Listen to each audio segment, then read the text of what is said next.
राधे श्याम राधे श्याम। अरे अरे अरे अरे लगाएंगे, अभी आते हैं उसके बाद।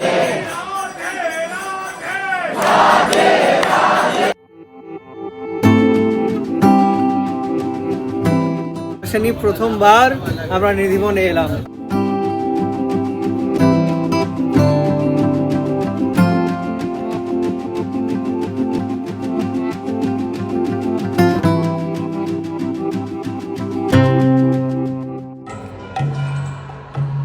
Hello everyone and welcome back to our channel. আশা করি তোমরা সবাই ভালো আছো আর সুস্থ আছো।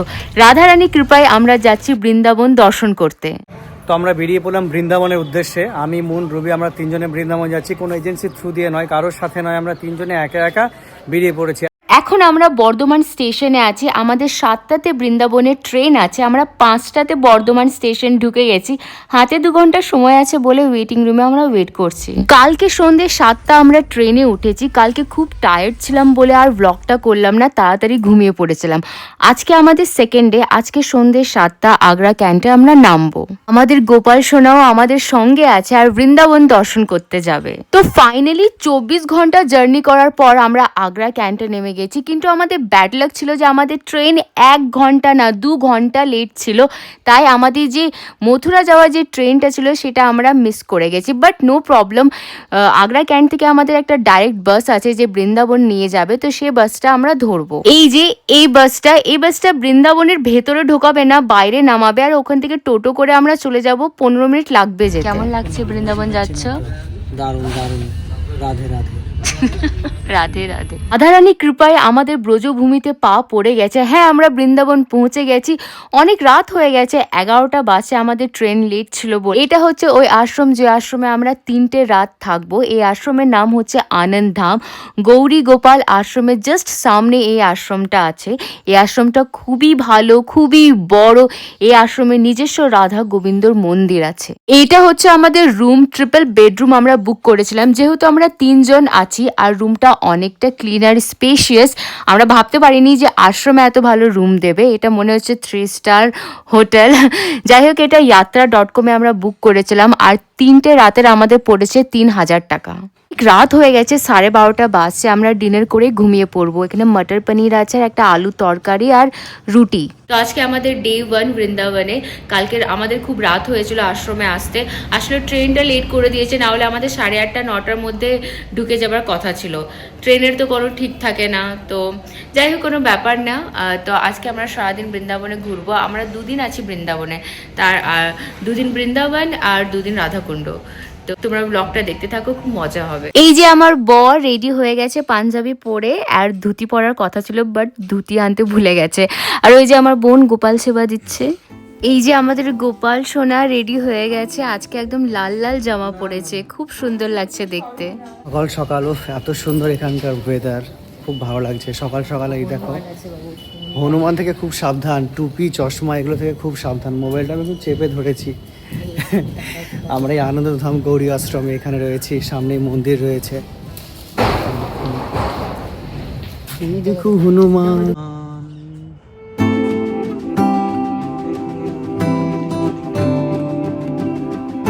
আমরা যে আশ্রমে আছি আনন্দধাম, এই আশ্রমে নিজস্ব অনেক বড় আর অনেক সুন্দর রাধা গোবিন্দ মন্দির আছে।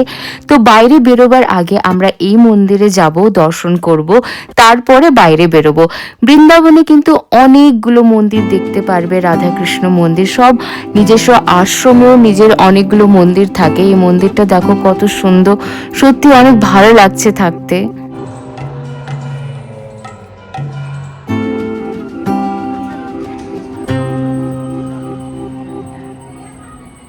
তো আমরা রুম থেকে বেরিয়ে পড়লাম স্নান সেরে। প্রথমে আমরা যমুনা নদী দর্শন করব, সেই যমুনা ঘাটে যাব, তারপর বাকি মন্দিরগুলো দর্শন করব। এখান থেকে যদিও খুব বেশি দূর নয় পায়ে হেঁটে, তবুও দেখি অটো বা টোটো পাই কিনা। আমরা এখন টোটো বুক করে নিয়েছি। আমরা চললাম কেসি ঘাটের দিকে। কেসি ঘাটে আমরা যাবো, ওখানে যমুনা স্নান করবো, তারপর আমরা বৃন্দাবনে যাত্রা শুরু হবে।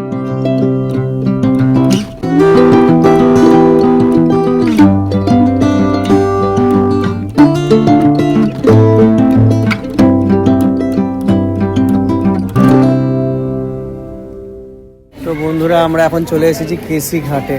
দেখতে পাচ্ছ, চলো ভেতরে যাই, তোমাদের দেখাচ্ছি পুরোটা।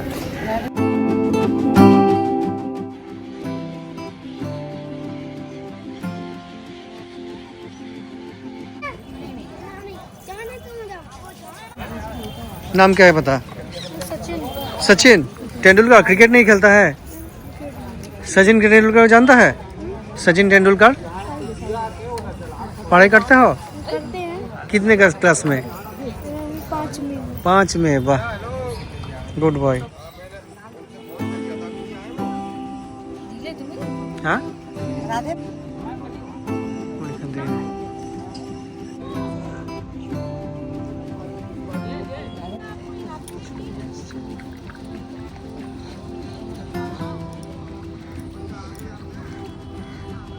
যমুনা নদীতে প্রদীপ জ্বালিয়ে আমরা দীপদান করলাম।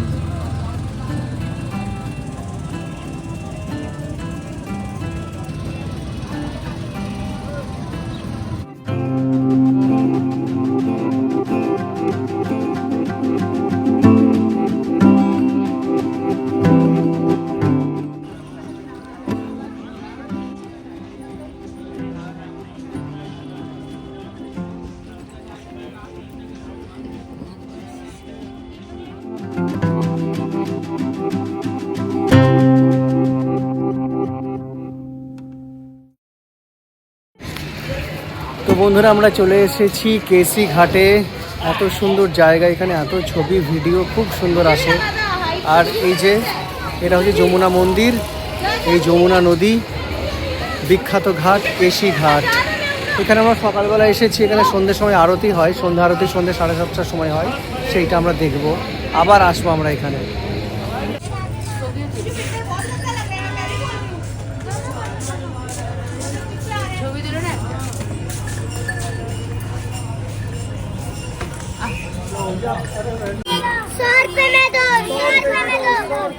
₹100 में 2। साइज कितना है इसका? 6 नंबर चाहिए। देखिए ये गोपाल,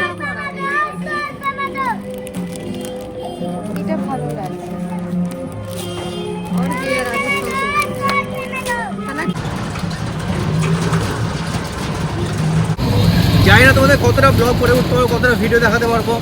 আসলে আমরা ঘুরছি বেশি, ব্লগ করছি কম।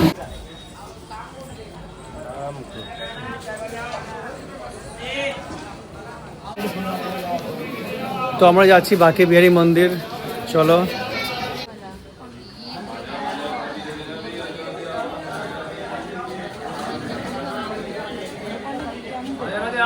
ঘোরাও ঘোরাও।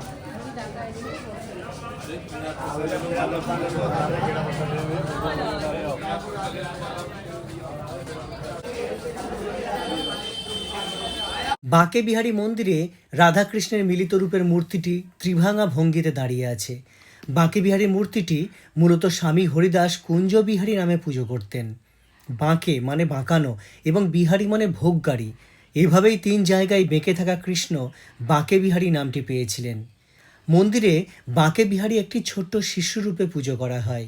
এইভাবে কোনো ভোরে আরতি করা হয় না এবং মন্দির চত্বরের অভ্যন্তরে কোথাও কোনো ঘণ্টা ঝুলানো হয় না, কারণ এটি বাঁকে বিহারীর জন্য বিরক্তি সৃষ্টি করতে পারে।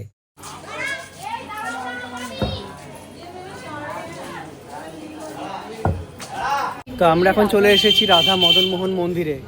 প্রাচীন মন্দির বৃন্দাবনের, একটু উঁচুতে মন্দিরটি রয়েছে। চলো দেখাচ্ছি তোমাদের ভালো করে আরও। যেহেতু বাঁকে বিহারী মন্দিরের ভেতরে ফটোগ্রাফি ভিডিওগ্রাফি অ্যালাউ নেই, তবুও কিছুটা করেছি, তোমরা দেখলে। এরপর আমরা এই মন্দিরে এলাম, চলো দেখাই তোমাদের একটু ভালো করে। যমুনা নদীর তীরে শ্রী রাধা মদন মোহন মন্দির কালিয়াঘাটের কাছে প্রায় 50 ফুট উচ্চতায় অবস্থিত। বৃন্দাবনের এই মন্দিরটি প্রায় 5000 বছরের পুরনো। শ্রী রাধা মদন মোহন মন্দিরের প্রধান দেবতা হলেন মদন মোহন, দেবতা কৃষ্ণের একটি রূপ, যিনি মন্দিরের কেন্দ্রীয় বেদিতে তাঁর সহধর্মিণী দেবী রাধা এবং ললিতা গোপীর দুপাশে উপস্থিত রয়েছেন। মন্দিরটি বৃন্দাবনের প্রাচীনতম মন্দিরগুলির মধ্যে একটি, যা বিদ্যমান মুঘল স্থাপত্য এবং সেই সাথে ভারতীয় মন্দির স্থাপত্যের কলিঙ্গ নাগার শৈলী থেকে স্থাপত্যের প্রভাব রয়েছে। রাধে শ্যাম রাধে শ্যাম রাধে শ্যাম রাধে শ্যাম রাধে শ্যাম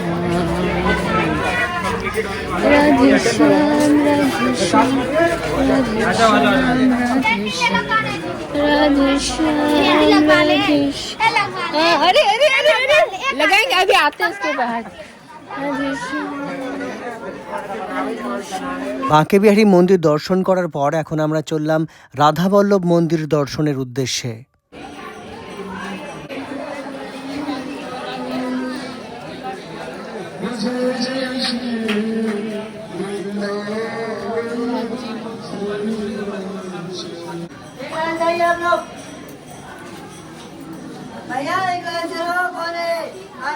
মন্দিরের কেন্দ্রীয় দেবতা হলেন কৃষ্ণ, যিনি শ্রী রাধা বল্লভ নামে পূজিত হন। কৃষ্ণের পাশাপাশি একটি মুকুট স্থাপন করা হয়, যা দেবী রাধার উপস্থিতি নির্দেশ করে। পুরাতন রাধাবল্লভ মন্দির, যা বর্তমানে বৃন্দাবনে হিত মন্দির নামে পরিচিত, 1585 খ্রিস্টাব্দে হিত হরিবংশ মহাপ্রভুর পুত্র শ্রী বনচন্দ্রের শিষ্য সুন্দরদাস ভাটনগর নির্মাণ করেছিলেন।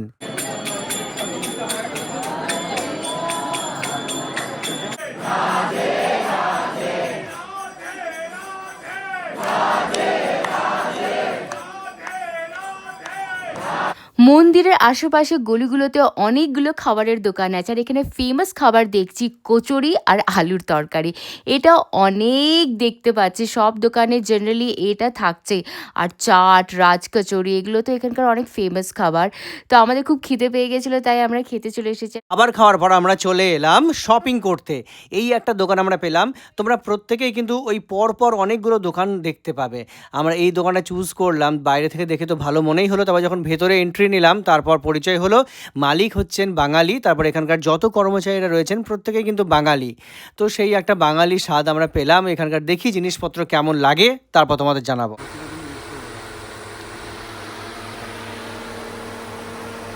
গেঞ্জিটাকে আবার ধুয়ে নিতে হলো।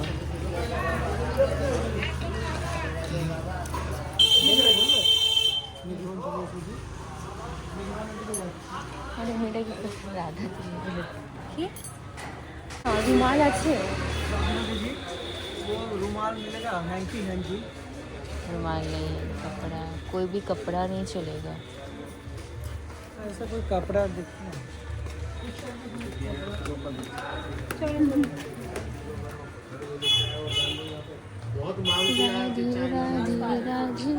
वो तो माटी तो बिक्री है तो।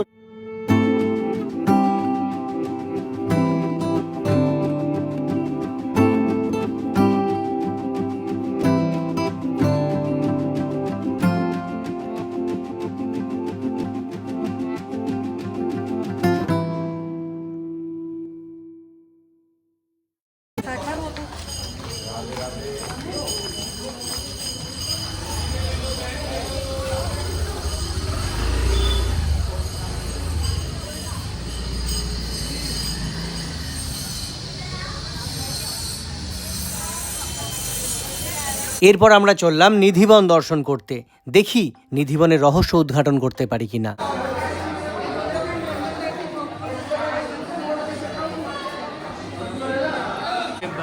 यारो मंकी से बचाएंगे मंकी।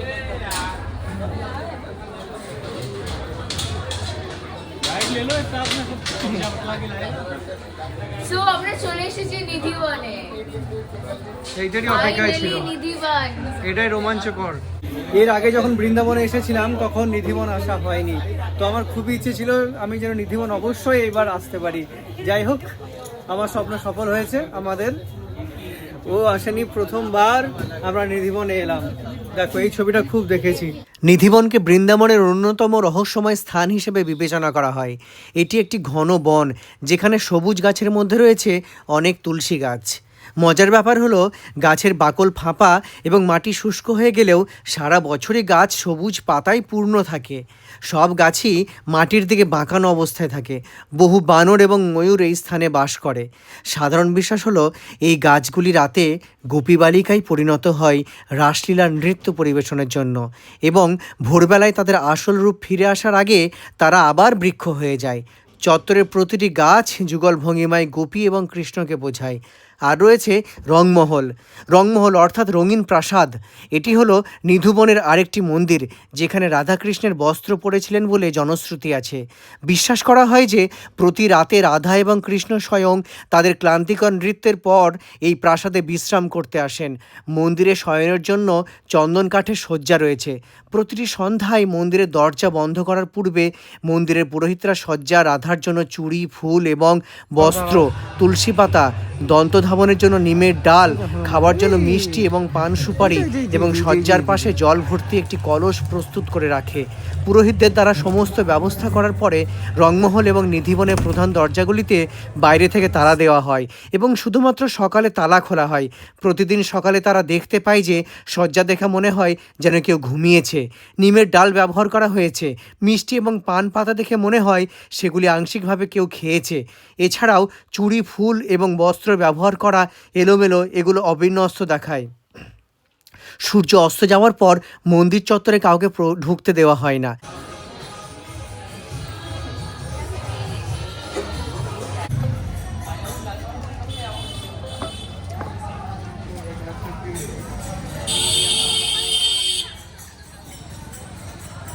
এখন আমরা চললাম রাধারমন মন্দির দর্শন করতে।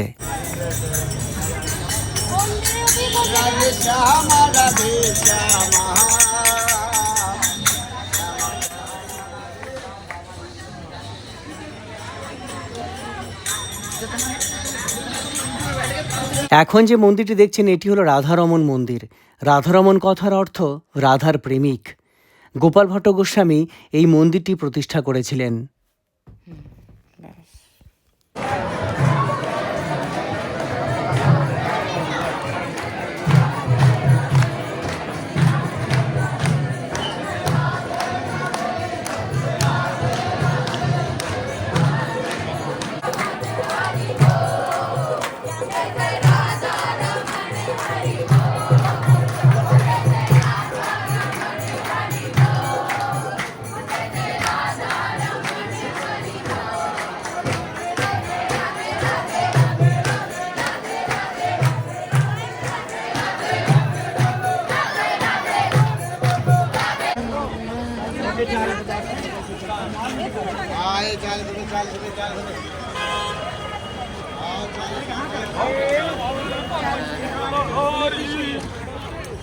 আমরা আজকে সারাদিনে প্রচুর মন্দির দর্শন করেছি বৃন্দাবনে। তো এই সন্ধেবেলা এলাম প্রেম মন্দির। এর আগে আমরা যখন এসেছিলাম প্রেম মন্দিরে তখন আমরা দিনের বেলা দর্শন করেছিলাম। তখন অনেকেই বলেছিল এখানে আসতে গেলে কিন্তু তোমাদেরকে রাত্রে আসতেই হবে, কারণ এখানকার সেটা আকর্ষণ হচ্ছে লাইটিং। তো আমরা সেটা এখন ফিল করছি, আমরা দেখছি এখন সত্যি অসাধারণ এই পরিবেশ। মানে কি বলবো তোমাদের, দারুণ লাগছে এই রাত্রের এই স্পেশালি এই লাইটিংটা এই প্রেম মন্দিরের, এটা এখানকার শ্রেষ্ঠ আকর্ষণ। তোমরা দেখতে পাচ্ছ, যখন তোমরা নিজের চোখে দেখবে, স্বচক্ষে দেখবে, তখন তোমাদের কিন্তু আরও ভালো লাগবে। চলো দেখো।